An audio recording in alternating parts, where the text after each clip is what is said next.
taxes for years, maybe as much as 18 years. One, what does that say about him as a businessman? And what does that say about him failing to pitch in, like all the rest of us, to pay for our military and our roads and other services? Well, first of all, Chris, what it shows is what an absolute mess the federal tax code is. And that's why Donald Trump is the person best positioned to fix it.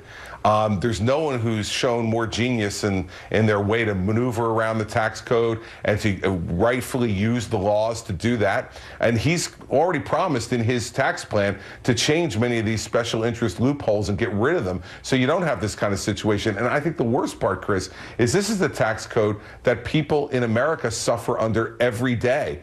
And so it's an awful thing. Second thing is, on the New York Times report, fact is that even their own tax expert, after a big splashy headline, said there was nothing in there that was outside the law or outside the ordinary. And last point I want to make on this is this, Chris. You know, the early 1990s was a difficult time for lots of folks. We went into a recession, as I know you'll recall, and Donald Trump wrote the book, The Art of the Comeback. This is a guy who, when lots of businesses went out of business in the early 1990s, he fought and clawed back to build another fortune, to create tens of thousands of more jobs. And this is actually a very, very good story for Donald Trump. Wait. You're saying it's a good story for Donald Trump that he failed to pay any federal income taxes? First of all, that he took $1 billion loss, and that he failed to pay any federal income taxes for years? That's a good story?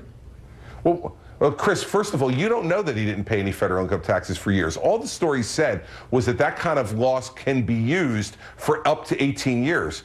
But if Mr. Trump made $600 million the next year, $600 million of that loss would be wiped out. So let's be precise about what it said.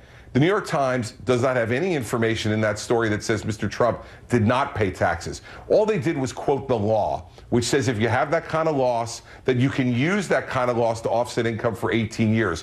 What we have said is that Mr. Trump has paid millions and millions and millions of dollars in taxes, state and local taxes, property taxes, and federal income taxes over time. So the fact is, if I may, sir. But Chris, that's not what the report says. You can't come on TV this morning and say that Donald Trump did not pay taxes for years and years when that is not what the story says. Well, in fact, the Trump campaign issued a statement last night that was a classic non-denial denial. Here's what he put up. Trump has a fiduciary responsibility to pay no more tax than legally required.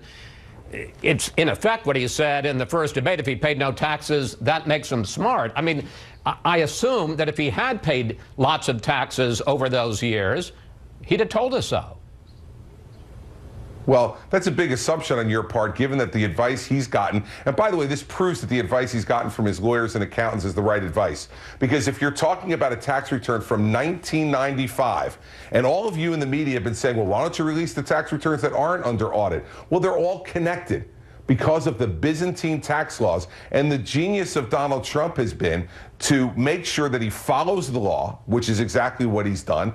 And politically, he has said that he's going to change these laws and that there's no one who's better suited to change these laws than someone like him who's been subjected to audit by the IRS year after year after year. So just to sum this up, because I want to move on to other subjects, as a top Trump advisor, as the head of his presidential transition team, your reaction to the story in the Times today is no apologies.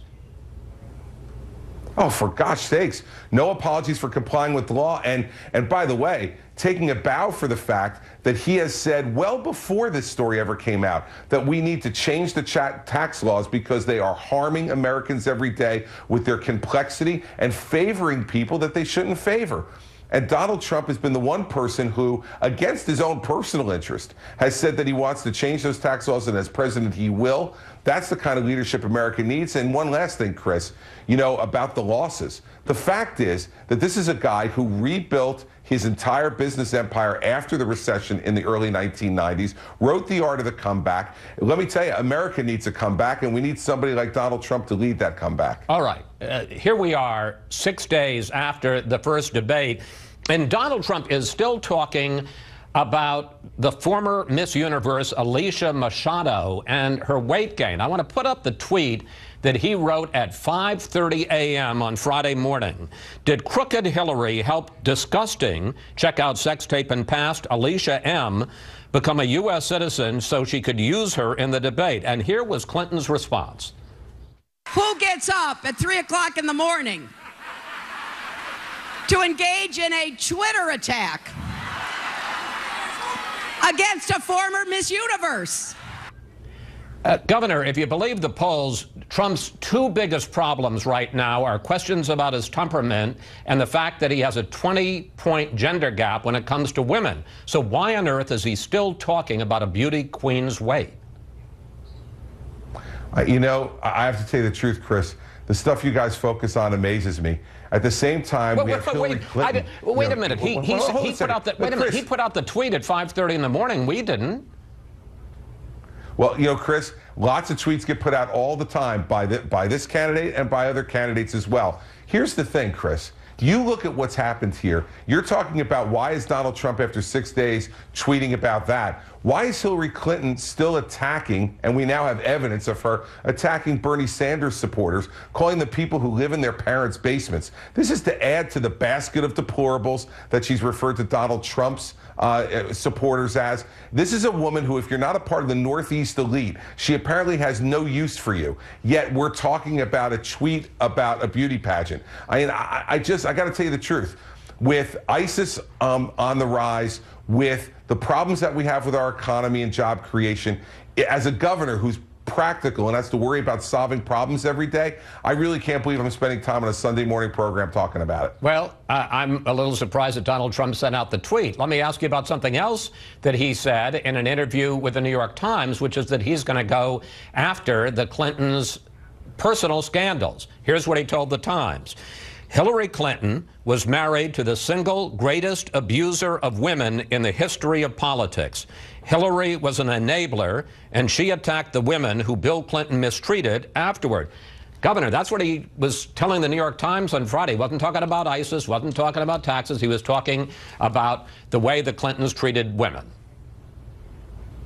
Listen, you saw Hillary Clinton on the debate stage talking about these very issues, and you saw Hillary Clinton about women, and you saw Hillary Clinton on the debate stage essentially accuse Donald Trump of being a racist. Yet I don't see any outrage from the mainstream media about that.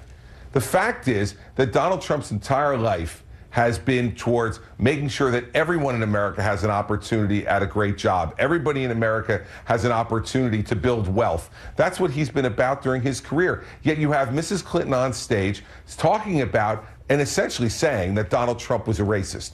And yet we don't have any outrage about that. But every time there's an utterance that somehow offends the Northeastern liberal elite, we have outrage towards Donald Trump. Where's the outrage towards Hillary Clinton calling a successful businessman and the Republican nominee for president a racist? I mean, you know, Chris, there's got to be some fair play here. And I haven't seen it.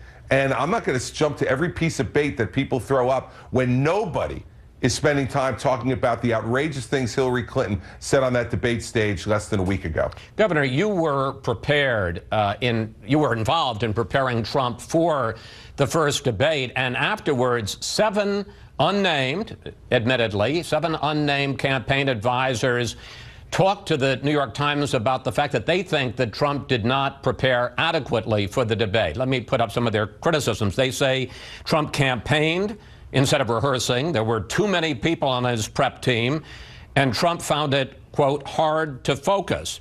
Will he prepare any differently from the second debate? And I guess most importantly, in this regard of just preparation, is he going to actually hold mock debates this time? Listen, I love when seven unnamed sources are talking about things. You know what I'm going to be willing to guarantee you, Chris, is that, and none of those seven unnamed people were in the room during debate prep. And they speak most of the time because they're jealous that they weren't in the room. You know how this game is played. I love Monday morning quarterbacks. I can guarantee you that most of those, if not all of them, have never been on a stage and debated under that level of pressure and scrutiny. I have, and I can tell you this. Donald Trump prepared well for his debate the last time, and he will decide how he prepares for the debate on Sunday night. All right, let's turn to your day job as governor of New Jersey and some real things. And I want to talk to you, first of all, about that terrible commuter train crash in Hoboken this week that killed one person and injured more than 100. What's the latest on the investigation? Can you tell us how fast the train was going and why it didn't break? Chris, we don't know the answer to that question yet. The NTSB has taken over the investigation, as is the normal course. The State Attorney General's office is cooperating with the NTSB and providing resources to them. Because of the damage inside of the Hoboken train terminal, which, Chris, I know you know that terminal. It's a historic building. It's over 100 years old.